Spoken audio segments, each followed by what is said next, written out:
कोरापुटर प्रसिद्ध साबर श्रीक्षेत्र जगन्नाथ मंदिर नूतन परिचालना कमिटी गठन को नहीं आरंभ होता बद आईनगत रूप नहीं गत जुलाई 31 तारिख में गठित यह कमिटीर वैधता और गठन प्रक्रिया को बेआईन दर्शाई माननीय ओडिशा उच्च न्यायालय में पिटिशन दाखल करा जायछि।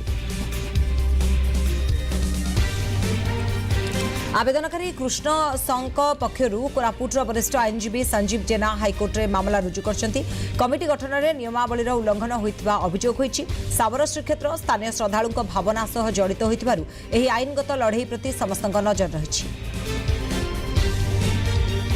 Committee will be decide whether the antecedent character ଆଉ ଯେମିତି ବ୍ୟବହାର ଆଉ ମନ୍ଦିର ପ୍ରତି ସ୍ନେହ ଶ୍ରଦ୍ଧା ସ୍ପୃହା then he can promote to ordinary members।